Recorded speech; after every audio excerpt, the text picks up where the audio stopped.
My community killed one random person a month to keep the population stable. I was 12 when my best friend's mother was chosen. Her name echoed across the square and everyone stepped away from her like she had a disease. She looked at my friend and started crying. "I love you," she said. "I love you so much." The guards dragged her to the center of the square where they made us all pick up stones, heavy ones that hurt to hold. Her family had to throw first because that was the rule. My friend's stone barely left her hand before dropping to the ground, so the guards made her throw again harder. It hit her mother's shoulder and her mother screamed, which was when everyone else started throwing. The sound was the worst part. Stones hitting meat and breaking things inside while her voice got weaker with each hit until it stopped completely. When it was over, they left her body there until sunset, and we had to walk past it to get home. My friend held my hand so tight I lost feeling in my fingers. That night, I couldn't stop shaking. "What if they call our name next?" I asked my mother. "Then we die," she said. "But what if—" She slapped me hard across the face. "Stop it. Everyone will hear you." The fear never left after that. Every month when the lottery approached, I'd throw up from anxiety and have nightmares about my name being called, about stones flying at me, about my parents having to throw first. The morning of each lottery, I'd beg to stay home sick, but attendance was mandatory, and missing meant automatic selection. When I was 14, they called my neighbor's name. She tried to run, but the guards caught her at the edge of the square and dragged her back screaming, "Please!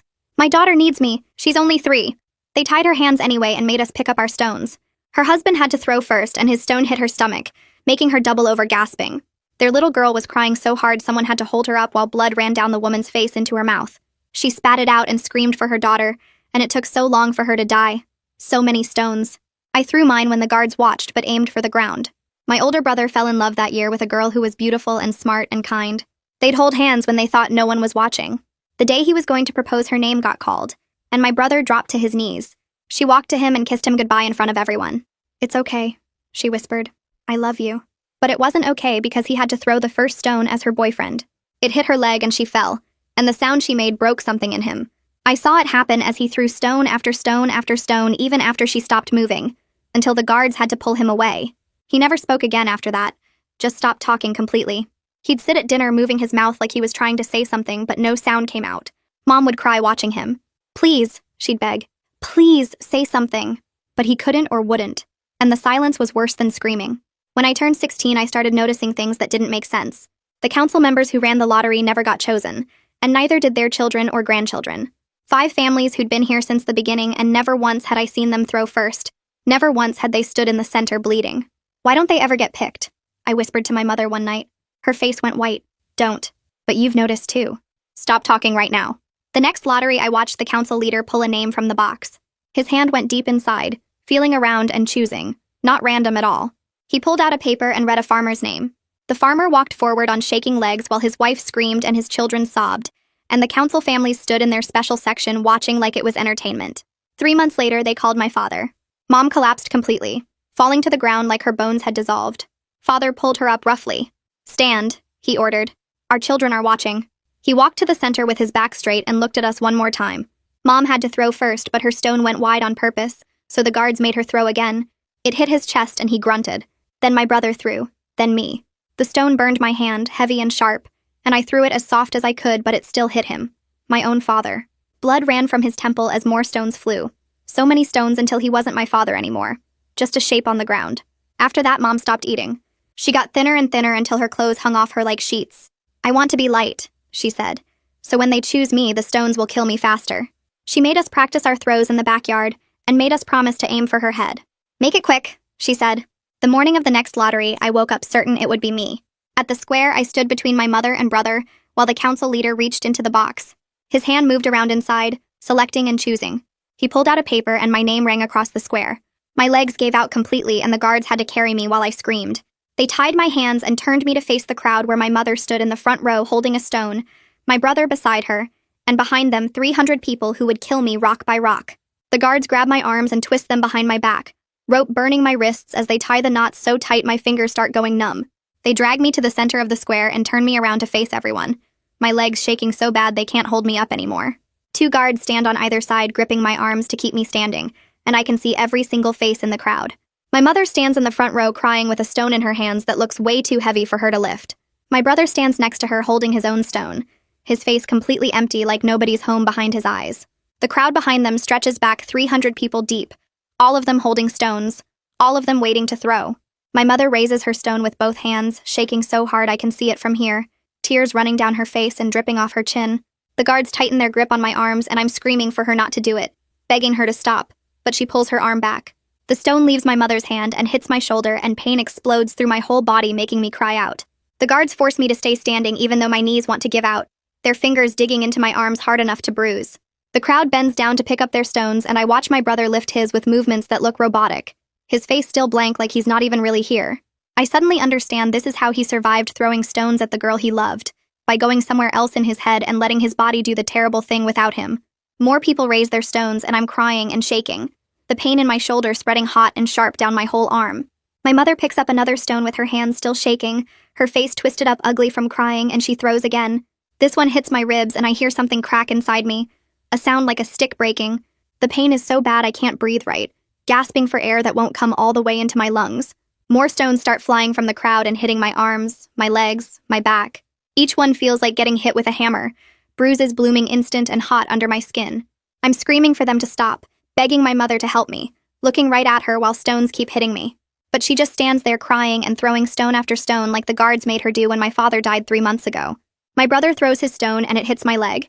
Then he picks up another one with those same mechanical movements. Blood runs down my arm from where a stone tore the skin open, warm and sticky. Another stone hits my stomach and I double over as much as the guards will let me, throwing up on the ground. The crowd keeps throwing, stone after stone after stone, and I can't tell anymore which hits are from my family and which are from everyone else. My vision starts going fuzzy around the edges from the pain, everything getting darker. A stone hits the side of my head hard, and everything goes blurry, my ears ringing loud enough to drown out the crowd noise. Blood runs into my eyes so I can barely see anymore, just shapes moving in front of me. I taste blood in my mouth, copper and salt mixing with the throw-up taste. My legs finally give out completely, but the guards hold me up by my arms, my whole body just hanging there while stones keep hitting. I'm about to pass out, the world tilting sideways and my brain going fuzzy, when suddenly someone yells something that sounds like now. Smoke bombs explode across the square, thick gray smoke filling the air so fast I can't see anything at all. People start coughing and yelling, stumbling around confused. The guards holding me let go and I fall to my knees on the hard ground, more pain shooting through my already broken ribs. Hands grab me from behind and I feel a knife sawing through the ropes on my wrists. The rope falls away and my arms drop, shoulders screaming from being held back so long. Someone throws me over their shoulder like a bag of flour and starts running before I can even process what's happening. I'm bouncing against their back with every step, my ribs grinding together and making me want to scream. The guards are yelling somewhere behind us and the crowd is panicking in the smoke, people running into each other and coughing. Gunshots crack through the air, loud pops that make my ears ring worse. My rescuer doesn't slow down at all, just keeps running while I hang over their shoulder too hurt and confused to fight or help. More gunshots and someone screams, but we're moving away from it all, the smoke getting thinner as we go. I can feel my rescuers breathing, hard and fast against my stomach where I'm draped over them. Blood from my head wound drips down onto their back, leaving a trail. We run through narrow alleys between buildings, my rescuers' boots hitting the ground hard with each step. They're breathing really hard now, but never slowing down even though I must weigh a lot. The smoke and chaos fade behind us as we get farther from the square, the yelling and gunshots getting quieter. We reach the edge of the community where the buildings look old and falling apart, places I've never been allowed to go. The council always said these buildings were unsafe and might collapse, that we had to stay away from this whole section. But my rescuer runs right into this forbidden area without hesitating, taking turns through alleys like they know exactly where they're going. The buildings here have broken windows and doors hanging off hinges, some with roofs caved in. Weeds grow up through cracks in the road and everything looks abandoned. I try to lift my head to see where we're going, but the movement makes my vision swim and my stomach lurch. My rescuer carries me into a big warehouse with rusted metal walls and a roof full of holes. They don't stop at the main floor, instead heading straight for a door in the back corner. We go downstairs into a basement I didn't know existed, the air getting cooler and damper as we descend.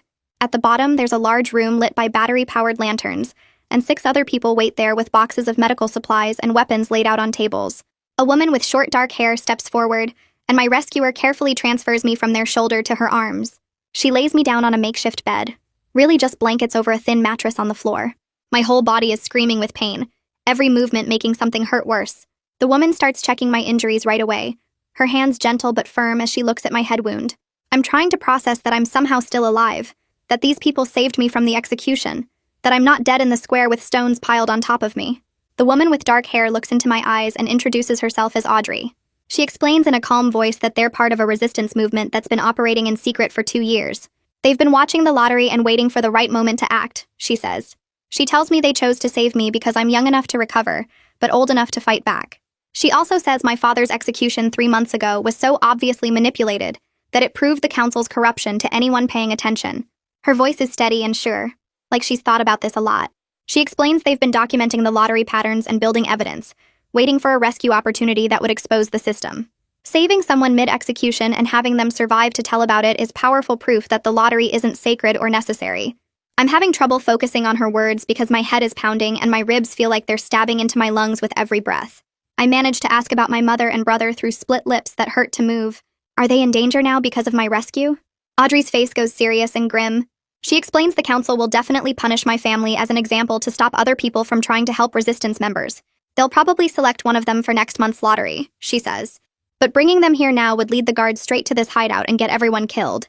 She says it quiet and gentle but honest, not trying to make it sound better than it is. The resistance has 15 members total, and this basement is their main base. So protecting this location matters more than individual rescues right now. I feel sick hearing that my family is in danger because these people saved me, but I also understand the logic. If the guards find this place, everyone here dies and the resistance ends. Audrey puts her hand on my arm carefully, avoiding the bruises, and tells me they're working on a plan to protect my family, but it'll take time. A younger woman with light brown hair comes over with clean cloths and bandages. She introduces herself as Liz and starts cleaning my wounds, wiping blood off my face with gentle touches. She explains she was training to be a nurse before her sister got selected 2 years ago, so she knows how to treat injuries. The pain is incredible as she cleans the cut on my head, worse than when the stone first hit. I force myself to stay quiet though, biting my lip hard enough to taste more blood. Liz wraps my ribs tight with long strips of cloth, each wrap making it a little easier to breathe even though it hurts like crazy. She tells me I probably have 2 or 3 cracked ribs, but they should heal okay if I don't move around too much. I watch the other resistance members moving around the basement with smooth, efficient movements like they've done this before.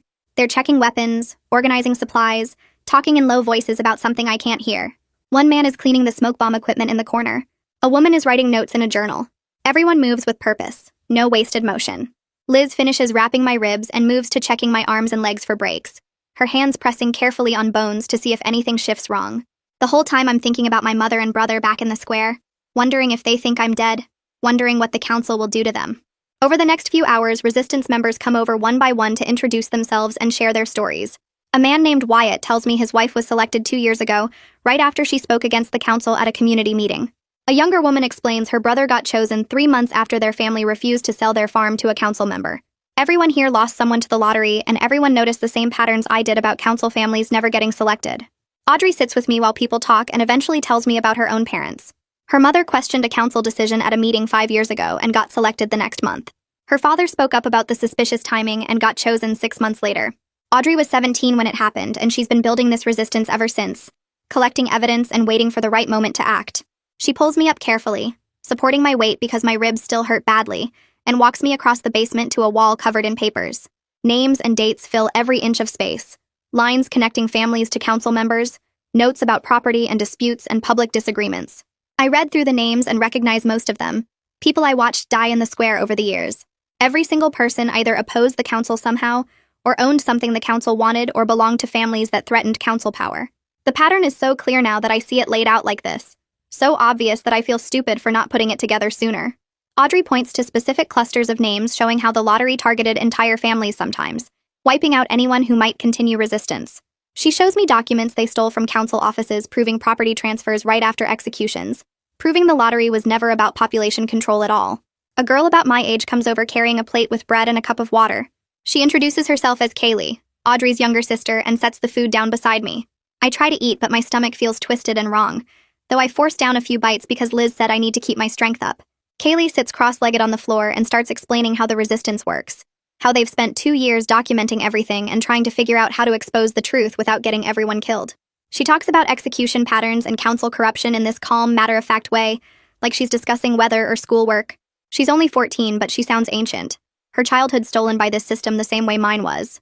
She tells me about watching people die every month since she was 9, about learning to spot the patterns and who got selected, about realizing her parents were murdered for speaking up. Her hands stay steady while she talks, and her voice never shakes, and I realize she's had 5 years to process what I'm just starting to understand. The resistance has files on every execution for the past 12 years, witness statements from people who saw council members celebrating after certain selections, financial records showing how council families got richer while everyone else struggled. Kaylee explains they needed someone who'd actually been selected to confirm how the lottery box works, someone who stood close enough to see Fisher manipulate it. That night, I lie on the makeshift bed Liz set up for me in a corner of the basement, my body exhausted but my brain refusing to shut off. Every time I close my eyes, I see my mother's face as she raised that first stone, the way her whole body shook, the tears streaming down her cheeks. I see the stone leaving her hand and feel it hitting my shoulder again, the explosion of pain that made me scream. I see my brother's blank expression as he threw his stone with mechanical precision, the same dead look he's had since his girlfriend died. Sleep won't come no matter how tired I am, and eventually I just lie there staring at the ceiling while other resistance members move quietly around the basement. Liz notices me still awake and comes over with a blanket, sitting down beside the bed without saying anything at first. She tells me she has nightmares too, that everyone here does, that you learn to function even when your brain keeps replaying the worst moments over and over. She says some nights she still wakes up screaming about her sister's execution, still sees the stones hitting and hears the sounds, but eventually you find ways to keep going anyway. Her honesty helps somehow, knowing I'm not alone in this, knowing the nightmares are normal and expected. She stays with me until I finally drift off sometime near dawn, and even then my sleep is filled with images of the square and stones and blood. The next morning, Audrey gathers everyone in the center of the basement and starts explaining their plan. She has a wooden box that looks exactly like the lottery box Fisher uses, and she opens it to show the false bottom and weighted papers inside. The mechanism is complicated, with specific papers marked so Fisher can feel which ones to avoid when he reaches in. Audrey explains they've been studying the system for months, watching how Fisher operates it, trying to figure out exactly how the manipulation works. They needed someone who'd actually been selected and stood close enough to see everything, someone who could confirm their theories about the mechanical system. She looks at me and asks me to describe exactly what I saw before the smoke bombs went off, every detail I can remember about how Fisher's hand moved in the box. I close my eyes and force myself back to that moment, standing in the center of the square with my hands tied, watching Fisher reach into the box. I describe how his hand went deep inside, how his fingers moved around feeling the papers, how he seemed to be choosing rather than drawing randomly. I tell them about the way he paused before pulling out the paper with my name, like he was making sure he had the right one. Wyatt listens carefully and nods when I finish, his expression grim. He's a former engineer who lost his wife to the lottery, and he tells me that confirms the mechanical manipulation system he suspected. He explains the weighted papers and false bottom in technical terms I barely understand, but the basic idea is clear enough. Fisher has complete control over who gets selected, and the whole random lottery is just theater to make people accept the executions. The resistance members start discussing timeline and strategy, their voices overlapping as they plan. Someone mentions the next lottery is 3 weeks away, which gives us time to prepare but not much time to actually execute the plan. Audrey cuts through the discussion and explains their goal isn't just to stop one execution, but to expose the entire system publicly, so the community can't ignore the truth anymore. They need to prove the manipulation in a way that's undeniable, that forces everyone to see what's been happening. The plan involves swapping the real lottery box with their replica during the ceremony, forcing a truly random selection that will likely choose a council family member for the first time ever. At the same time, they'll project all their evidence on the square walls, showing everyone the patterns and proof. It's risky and complicated and depends on perfect timing, but it's the only way to expose the council's corruption publicly enough that the community has to respond. I listen to them plan and feel this strange mix of hope and terror, because if this works, it could change everything. But if it fails, we'll all be executed. I ask what happens to me after, whether I can ever go home or see my family again, and Audrey looks at me with this serious expression that doesn't try to soften the truth. She says if we succeed in exposing the council, then maybe eventually I could go back. But if we fail, everyone in this basement will be executed, and our families will probably be punished too. She explains that I'm a traitor now in the council's eyes, that my rescue makes me part of the resistance whether I want to be or not. There's no going back to my old life, no pretending this didn't happen, no way to undo what's been done. The choice isn't whether to fight, but whether to fight effectively or die trying. Her honesty is brutal, but I appreciate it more than false comfort would be, and I nod to show I understand, even though understanding doesn't make it hurt less. A woman about my mother's age comes over and sits down across from me. She introduces herself as Melissa and explains she used to be a council member's daughter before she defected to the resistance. Her voice is quiet but steady as she tells me her cousin was executed 2 years ago for refusing to marry a council member's son. She watched her own family participate in that execution, throwing stones at her cousin while the girl screamed and begged. Melissa says that was the moment she realized her family wasn't just complicit in the system, but actively evil, that they valued power and status over human life. She left that night and found the resistance through people who'd noticed her asking questions at community meetings. She hasn't spoken to her parents since, and she says some days that's the hardest part, knowing her family is still out there throwing stones and celebrating executions while she hides in basements plotting against them. But she also says she sleeps better now than she did when she was part of a council family, because at least now she's fighting for something right, instead of maintaining something evil. The reality of what I've gotten into starts hitting me fully as I sit there listening to Melissa's story. I can never go back to my old life even if I wanted to, can never walk through my community without being hunted, can never sit at dinner with my mother and brother like nothing happened. My family thinks I'm either dead or a traitor, and both options mean I've lost them completely. I'm part of a group trying to overthrow the most powerful people in our community, and if we fail, everyone I care about will suffer for it. The weight of it all crashes down on me at once, and I start crying. Not the quiet tears from before, but full sobbing that makes my ribs scream with pain. Liz comes over and sits with me, not trying to make me feel better or tell me it'll be okay, just letting me grieve for everything I've lost. She hands me a cloth to wipe my face and stays beside me while I cry myself out, and somehow her presence without false comfort helps more than reassurance would. I spend that whole afternoon crying while Liz sits with me, mourning my old life and my family, and the girl I was before my name got called in the square. Third day, Kaylee takes me upstairs to the warehouse level where they set up a training area, and she starts teaching me basic self-defense moves. My ribs hurt with every movement, but she stays patient, showing me how to block and dodge and where to hit someone if they grab me. She explains that being able to protect myself might save my life when things go wrong, and I notice she says when not, if like she already knows the plan will fall apart somewhere.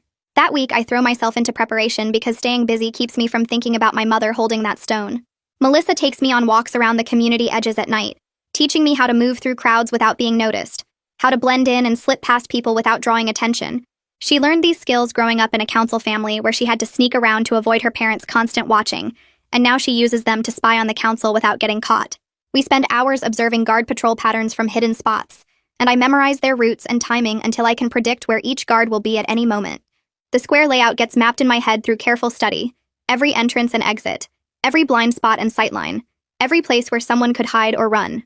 Audrey quizzes me on council member routines until I know which ones eat breakfast at the communal hall and which ones stay home, who walks alone and who always travels with guards, what time they leave their houses and what routes they take. 8 days before the lottery, Audrey calls everyone together in the basement and spreads papers across the table showing detailed plans. She explains we'll swap the real lottery box with our replica during the selection ceremony, and the replica has no weighted papers, so the draw will be truly random for the first time ever. While the swap happens, we'll use stolen projection equipment to display our evidence on the square walls, showing everyone the names and patterns that prove the manipulation. She pulls out the replica box and it looks identical to the real one. Same wood and same size and same fake random mixing mechanism on top. Wyatt demonstrates how the real box has a false bottom with weighted papers that Fisher can feel and avoid. But our replica is just a simple box with every name having equal chance. I point out that if a council member gets selected, they'll just refuse to participate or change the rules immediately. But Wyatt shakes his head and explains that's exactly what we want. He says the community seeing the council break their own sacred rules will destroy the illusion of fairness that keeps everyone obedient and compliant. People have accepted the lottery because they believed it was random and fair, but watching council members refuse their own system will prove it was always rigged. The plan requires 6 people working at the same time, 2 to swap the boxes while everyone's distracted, 2 to operate the projection equipment from hidden positions, and 2 to move through the crowd distributing printed evidence in case the projections fail. Audrey looks at each of us and says this is likely a one-way mission, that we'll probably all be captured or killed, but no one backs out or even hesitates. Melissa just nods and says she's been ready to die for this since she watched her cousin get stoned, and Kaylee squeezes her sister's hand. 5 days before the lottery, I find Audrey alone checking equipment, and I ask why she chose to save me specifically out of all the people who've been selected over the years. She stops what she's doing and admits it was partly strategic, that she'd been watching me for months after my father's execution. She says I'm young enough that the community might feel protective seeing me nearly executed, old enough to explain clearly what's wrong with the system, and connected to enough recent victims that my story carries emotional weight. My father's obvious murder, my brother's trauma, my mother's selection, all of it makes me a powerful symbol of council corruption. I realize then that I'm not just a rescued victim, but a propaganda tool they plan to use, and part of me feels angry about being manipulated even by the people who saved me. But another part understands that symbols matter when you're trying to change people's minds, and if my near execution can wake up the community, then maybe being used is worth it. 3 days before the lottery, Kaylee and I do a practice run of the box swap in the warehouse, timing how long it takes to switch them without anyone noticing. The first try takes us over 2 minutes because my hands shake so bad I almost drop the replica, but Kaylee stays calm and talks me through it. We practice again and again, getting faster each time, until we can complete the swap in 45 seconds flat. But it has to happen while everyone's distracted watching the projections, which means perfect timing between our team and the equipment operators. We run through the sequence over and over, Kaylee counting seconds while I practice grabbing the real box and sliding the replica into place, until my muscles remember the movements even when my brain goes blank from fear. Melissa returns from another reconnaissance mission that afternoon, and her face tells me something's wrong before she even speaks. She says the council moved my mother into a holding cell near the square, claiming they want to make sure she doesn't try to escape before her lottery entry. But really, they're keeping her as bait, hoping I'll attempt a rescue that leads them straight to the resistance hideout. My blood goes cold thinking about my mother locked in a cell waiting to die, knowing I'm alive somewhere but can't come for her. That night, I break down completely, sobbing that we're going to let my mother die while we play out some complicated plan that probably won't even work. Audrey sits beside me on the floor and doesn't try to stop my crying or tell me it'll be okay. She just waits until I'm quiet enough to hear her. Then she shares that her parents were also held as bait 5 years ago, that the council arrested them and announced their lottery selection early, hoping Audrey would try a rescue. She had to choose between saving her parents and protecting the resistance movement that was just starting, and she picked the mission over them. Her voice breaks when she says they died, knowing she chose the greater good over their lives, that she watched from hiding while the community stoned her own parents to death. She tells me her parents' last words to her came through a smuggled message the night before their execution, and they wrote that they understood her choice, that they were proud of her, and that some fights matter more than individual lives.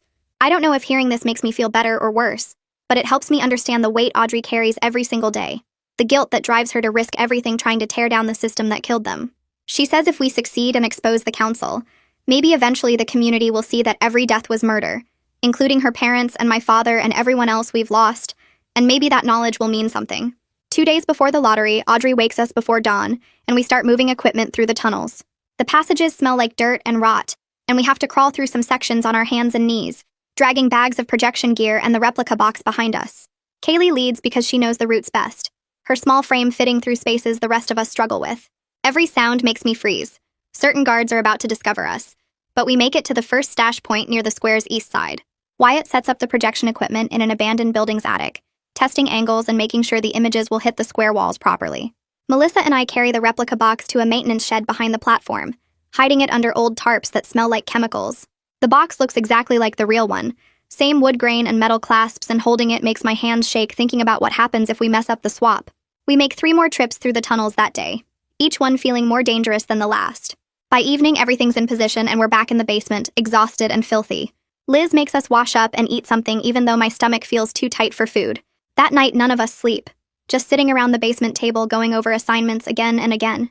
Kaylee draws the square layout on paper for the 100th time, marking where each person needs to be and when. Wyatt checks his bird call signal, the specific pattern that means start the operation, practicing it until it sounds natural. Melissa reviews the projection sequence, making sure she can trigger it fast when Wyatt signals. I sit with my assignment memorized but keep going over it anyway, because if I stop, my brain fills with images of stones and blood and my mother's crying face. Liz brings bread and cheese around midnight, setting plates in front of everyone. Nobody's hungry, but she stands there until we all eat something, saying we need strength for tomorrow regardless of how it ends. Her voice is calm, but I see her hands shaking when she pours water. Around 3 in the morning, Audrey leaves and comes back with a small wooden box. She opens it, and inside are 6 knives, small but sharp, the kind you could hide easily. She gives one to each of us and makes us promise that if we're captured, we'll use it on ourselves rather than let the council torture information about the others from us. The knife feels cold in my hand, and I slide it into my pocket where it sits heavy against my leg. Part of me is scared of it, but another part feels almost relieved, like having control over at least one choice. Kaylee tucks hers into her boot and tests that she can reach it quickly. Wyatt straps his to his forearm under his sleeve. We all find places to hide them where guards won't find them in a casual search, but we can access them fast if needed. Nobody talks about what it means, that we're all agreeing to die rather than betray each other, but the weight of that promise fills the basement. At dawn, Audrey makes us split up and take different routes to the square. Kaylee and I go first, leaving through separate tunnel exits and walking through different neighborhoods. I'm assigned to the box swap with her, which means getting close to the center of the square where I was nearly executed just 3 weeks ago. My ribs still hurt sometimes from the stones that hit them, and walking toward that place makes my legs feel weak. I force myself to keep moving, staying in crowds and keeping my hood up. The square starts filling early like it always does, 300 people gathering because attendance is mandatory. They all look tired and scared like they do every month, parents holding children's hands too tight, old people moving slowly toward their usual spots. None of them know today will be different. I position myself on the east side where I can see the platform clearly. My mother gets led to the front section where families of the were selected stand, and seeing her makes my chest hurt. She looks thinner than 3 weeks ago, her face hollow and gray. My brother walks past in his guard uniform, his movements stiff and mechanical. I have to grip my hands together to stop myself from running to them, from screaming that I'm alive and we're going to fix this. Mark Fisher steps up to the platform carrying the lottery box, and even from here I can see it's the real one. The wood has a specific scratch pattern on the left side that our replica matches perfectly, but the real box has a slight lean that comes from the false bottom mechanism inside. Fisher sets it on the podium, and I watch his hand rest on top of it, already feeling for the papers beneath. Kaylee appears beside me, her face calm but her fingers tapping against her leg in the nervous pattern she always does. We wait for Wyatt's signal to begin the swap, and my pulse feels too fast, like my body knows something terrible is about to happen. Fisher starts his speech about sacrifice and community survival, the same words I've heard every month for 12 years. He talks about population stability and difficult choices, and how we all share the burden together. My hands curl into fists listening to him lie, watching council families stand in their special section looking bored while everyone else looks terrified. The rage builds in my chest until I can barely breathe. Then Wyatt's signal comes. A bird call from across the square that sounds natural but has a specific rhythm we practiced. Kaylee touches my arm and we start moving toward the platform. At the same moment, Melissa triggers the projection equipment and images suddenly flash across the square walls. Names appear in huge letters, dates beside them, family connections drawn in lines showing the patterns. The crowd gasps and people start murmuring, pointing at the walls and reading the evidence we gathered over 2 years.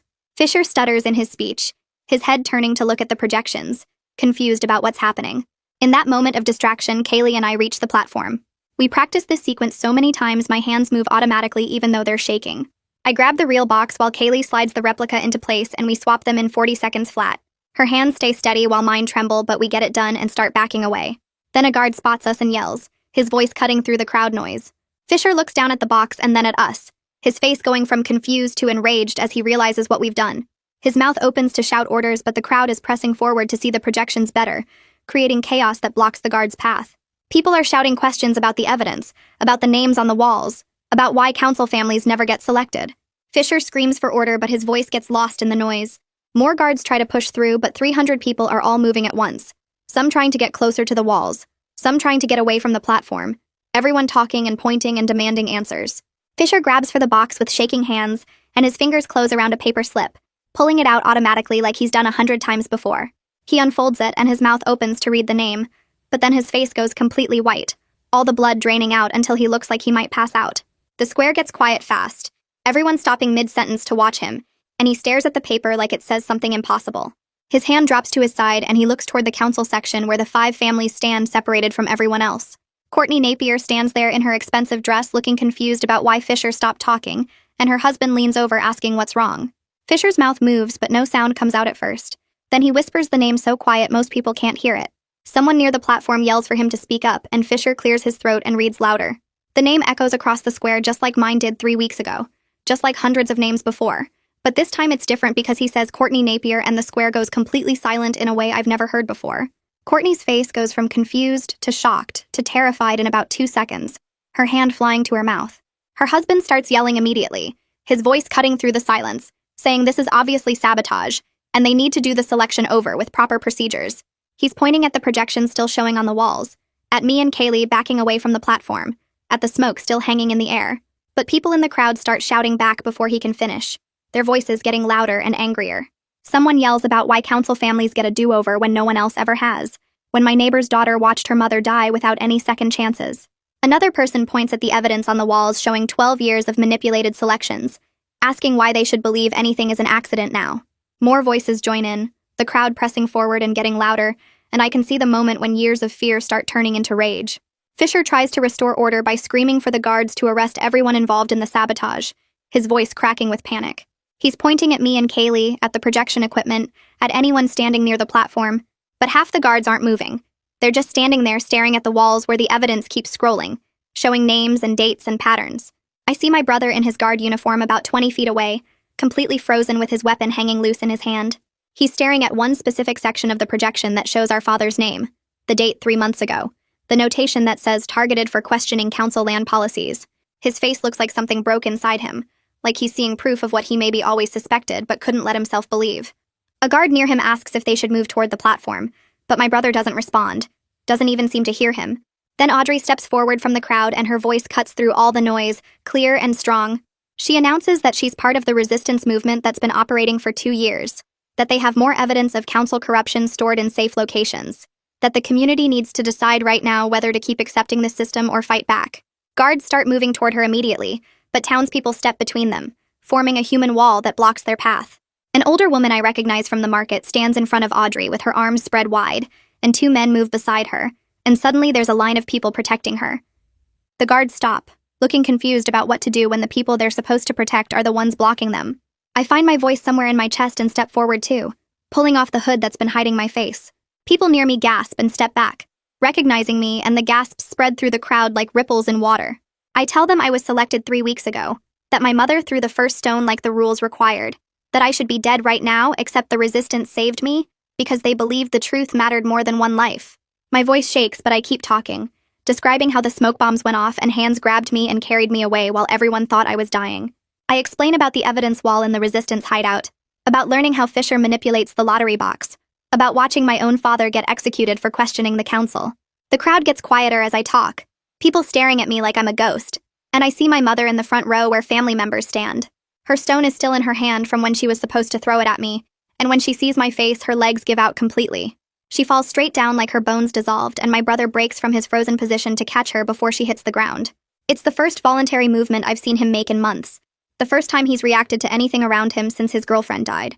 He's holding Mom up while she sobs into his chest, and people around them are crying too, and I can see the exact moment when the crowd's fear transforms into anger at the council.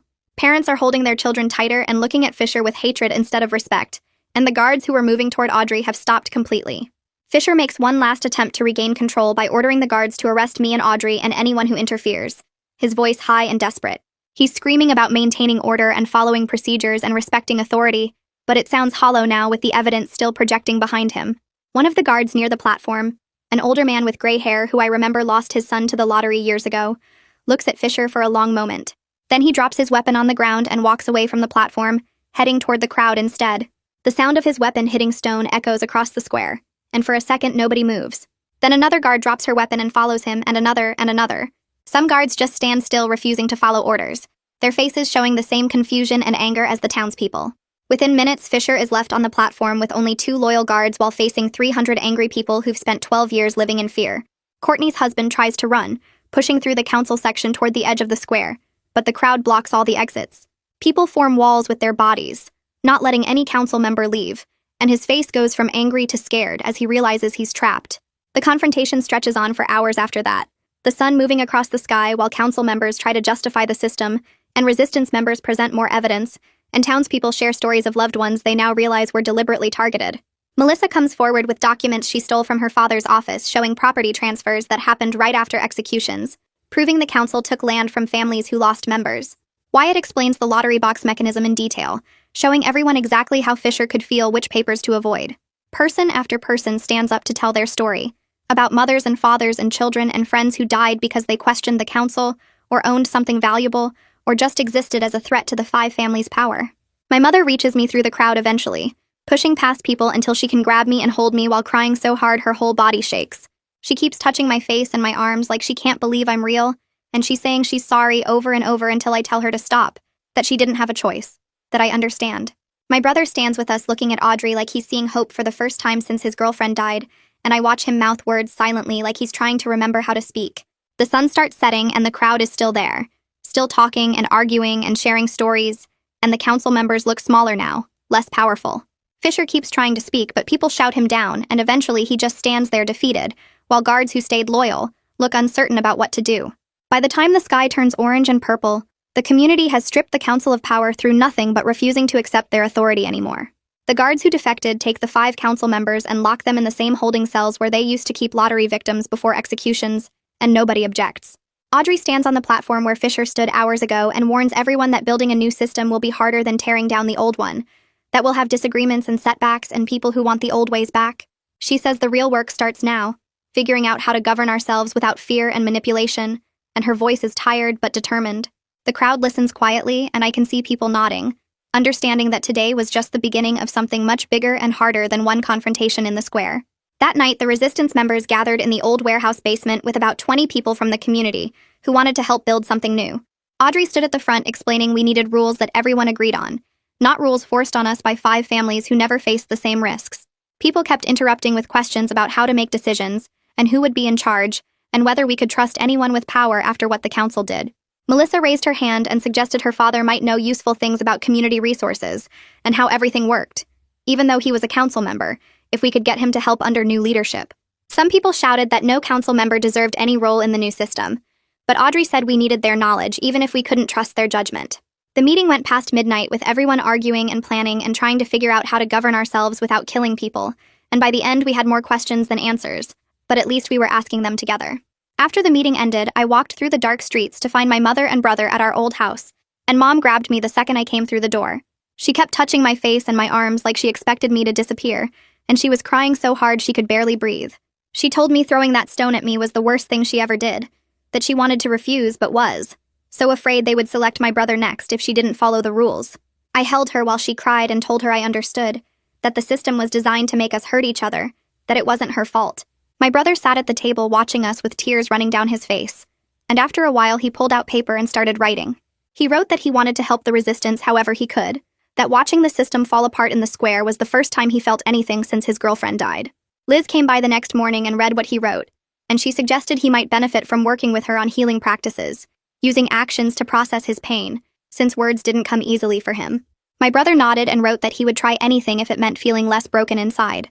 Over the next 2 weeks, the community held meetings almost every night to work on new rules and structures, and people argued constantly about what to do with the council members. Some wanted to execute them immediately as revenge for all the people they killed, and others wanted them locked up forever, and a few even suggested forgiving them and letting them stay if they gave up power. Audrey stood up during one heated meeting and said executing them would just make us the same kind of killers they were, that we had to find justice without continuing the cycle of violence. People shouted at her that the council members deserved to die, that their families deserved to suffer like ours did, but Audrey kept arguing that revenge wouldn't bring back the dead or heal our community. The debates went on for days with no agreement, and I could see people getting tired and angry and scared that maybe we couldn't actually build something better. Finally, we settled on permanent exile, sending the 5 council members into the wilderness with basic supplies but no way to return or contact the community. It wasn't perfect justice, and some people stayed angry about it, but it removed them from power without turning us into murderers. The day we destroyed the lottery box felt like the most important ceremony we ever had. Audrey organized it in the square where so many people had died, and she was invited everyone who lost family members to take turns smashing the box with hammers. Hundreds of people showed up, some crying and some angry, and some just standing there looking lost.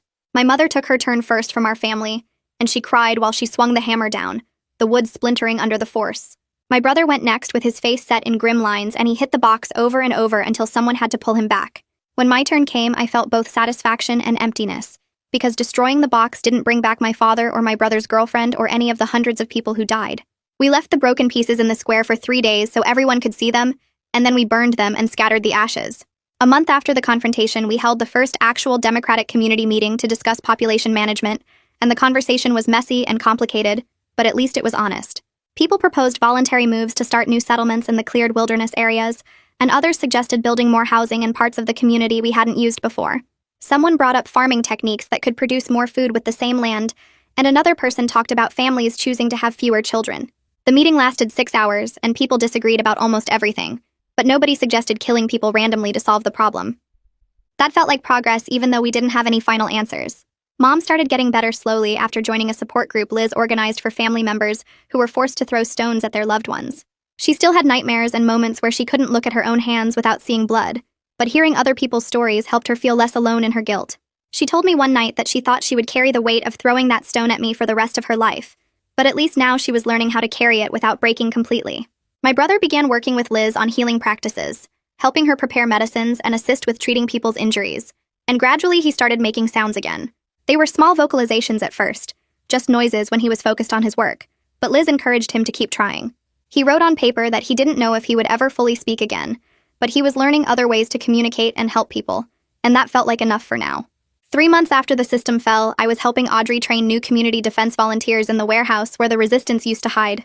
We were teaching them the difference between protecting people and enforcing unjust rules, showing them how to use force only when absolutely necessary to keep others safe. Kaylee worked beside me demonstrating defensive moves, and sometimes during breaks, we talked about the people we were before the lottery controlled our lives.